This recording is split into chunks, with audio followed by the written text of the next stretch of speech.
अमीर बहन और गरीब भाई। एक गांव में एक गरीब किसान रहता था। उसका एक बेटा और एक बेटी थी। किसान अपने बेटे का विवाह करके कुछ साल के बाद अपनी बेटी का विवाह भी एक अमीर घर में कर देता है। बेटी बहुत अमीर घर में गई थी। उसके घर में नौकर चाकर काम करते थे। किसान अपने दोनों बच्चों का विवाह करके इस दुनिया से चल जाता है। बेटी को धन की तो कमी नहीं थी, वहीं बेटा बहुत गरीब था।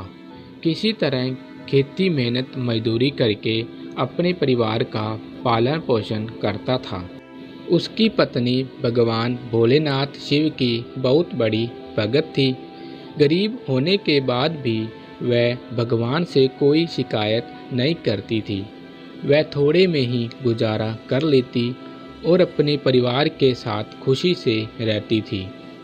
वहीं उसके पति की बहन धन ज़्यादा होने के कारण घमंडी थी। वह अपने भाई के गरीबी के कारण उनसे कोई रिश्ता नहीं रखना चाहती थी। उसकी बहन धन के घमंड में इतनी चूर थी कि अपने भाई को देखना तक पसंद नहीं करती थी। समय बीतता गया और बहन के ननंद की शादी पड़ी। उसने अपने भाई को बुलाया तक नहीं।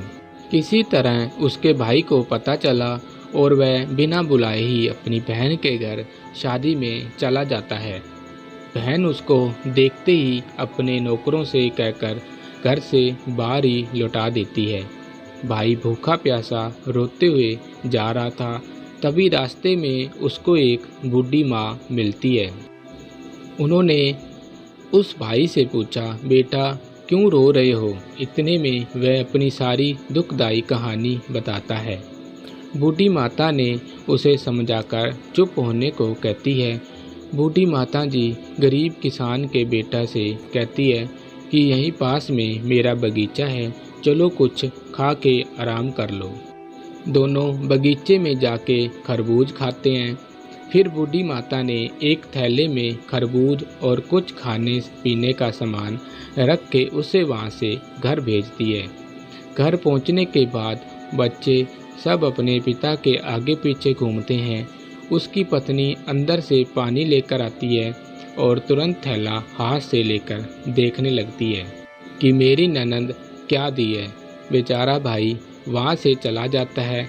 उसकी पत्नी जैसे ही उस खरबूज को काटने के लिए उसमें बीज की जगह हीरे मोती चमक रहे होते हैं, वह बहुत खुश होती है। देखकर फिर अपने पति के पास जाकर कहती है कि दीदी को हमारी गरीबी देखा नहीं गया है, इसलिए इतने सारे धन दिए है। बेचारा किसान भाई सोच में पड़ जाता है और किसी से कुछ कहता नहीं है। अब बेचारा भाई भी बहुत धनी हो, पैसे वाला हो गया। भाई के अमीर होने की खबर धन के घमंड में चूर रहने वाली बहन को पता चली और वह बिन बुलाए अपने मायके यानी भाई के घर आती है। यह देखकर भाई मन में सोचता है कि जब मेरे पास धन नहीं था तो बहन मुझे देखना तक नहीं चाहती थी, फिर भी वह और उसकी पत्नी ने उसका आदर सत्कार करते हैं। कुछ दिन के बाद बहन को ससुराल से बुलावा आया।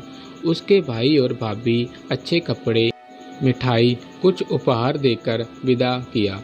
इतना सब देखकर उसकी बहन के आंखों में आंसू आ जाते हैं।